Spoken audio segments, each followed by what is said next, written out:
Good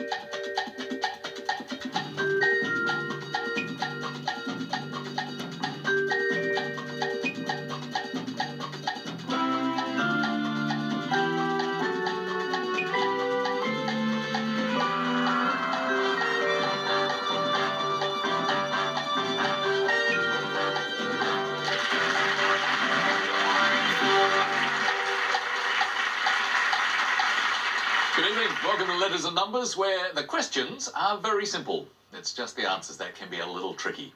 But here to guide you through, our resident ruminators, firstly with her brain bursting with brilliance, Lily Serna. Hi, Richard.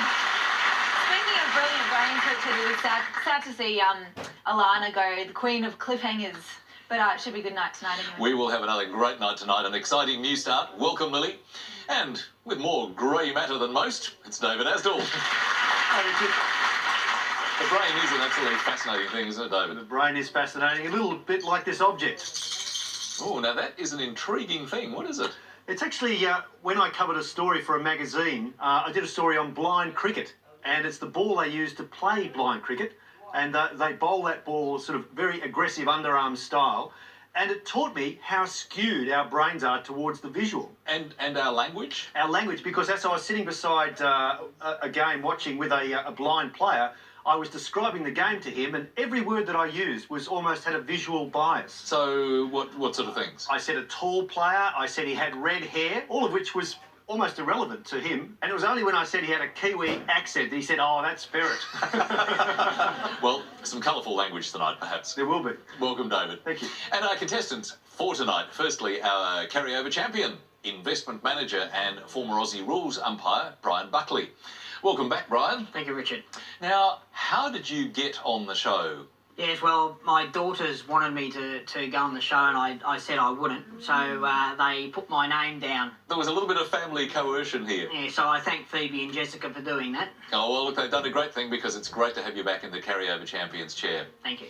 Good luck tonight. And challenging Brian is Tanya Thiele, an IT trainer at a law firm. Hello, Tanya. Hi, Richard. Now, you may do a lot of IT, but in your time off, you're focused on tennis. Yeah, the last couple of years I've been a statistician at the Australian Open, so that's been really interesting, and I get to sit on the court and watch the game, so that's pretty cool. What do you actually have to do? It's using computers, and we record all the shots, aces, forehands, backhands, the type of shot it is, that kind of thing. All those details. Yeah. Well, good luck with the details tonight. Thanks. Please welcome our two contestants as they settle into play, Brian Buckley and Tanya Thiele. The letters game, of course, leads the way for us tonight. As you know, our contestants have to make the longest word that they can in just 30 seconds, using 9 selected letters, a combination of a minimum of 3 vowels and 4 consonants. Brian, show us how it's done, please. Could I have a consonant, please? Certainly. Let's start with B. And another one, please. T. And another one. N. And another one, please. Another T. And a vowel. I.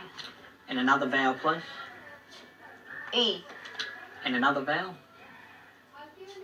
O. And another vowel, please. A. And a consonant, please. And last letter, L. Thank you, Lily. First 30 seconds for tonight.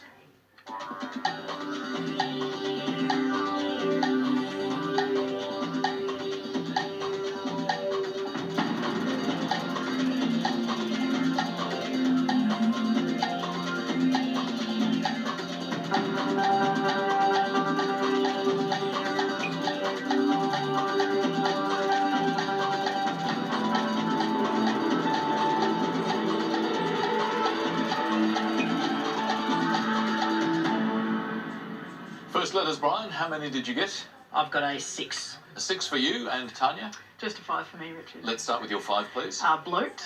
And your 6? Is latent. Latent. Good start, David. Good start, anagram of talent, and plenty of talent on show here. 6 points, and I thought there might have been toenail was one body part I found for 7, but a better body part for 8 is tailbone. I think a little bit more attractive than toenail, yes. So, well done to Brian. 6 points.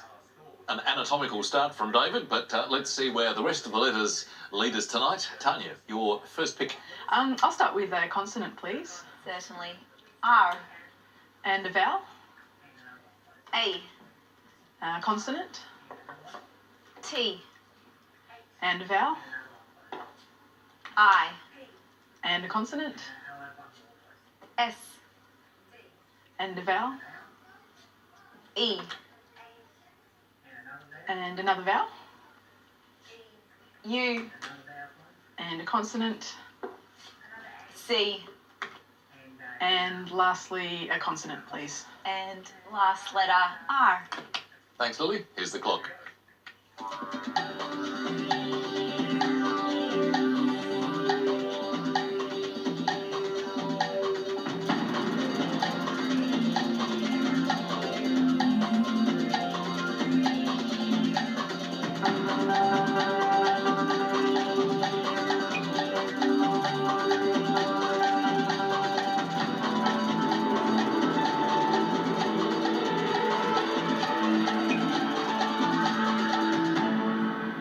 Well, Tanya, the mix started with a rat, but where did you go from there? I got a 6, Richard. 6 sounds good. Brian, 6 also.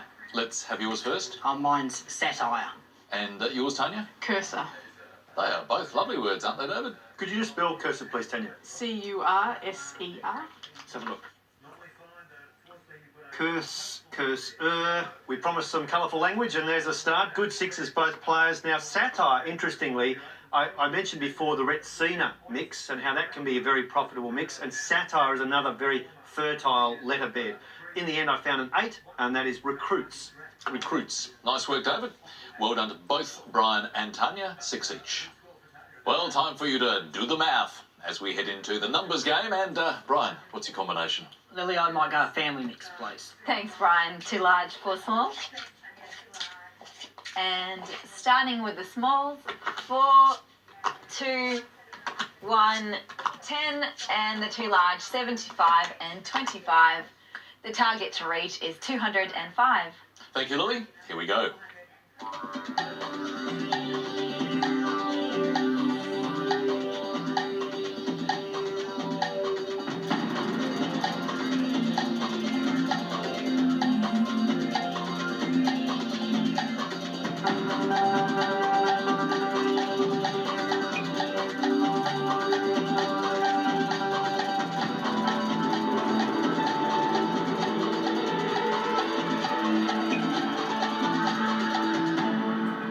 Well, Brian, not too much of a first challenge. No, I didn't get it, actually. I'm at 200. 200, okay. And what about you, Tanya? I got the 205. 205. Take us there, please. Okay, 75 plus 25 75 plus 25 times the 2 for 200 is 200, plus the 4 and the 1. plus the 4 and the 1 is 205. Very nice work, very direct route and right on target. No problems there, Lily. I actually empathise with Brian, Richard, because it took me about 25 seconds to get this because I went down the wrong road with 75s and 25s. But so it just goes to show it depends on what route you take first. Well, it was a very good route for Tanya. She scored 10 points. So Brian's now on 12 and Tanya is on 16.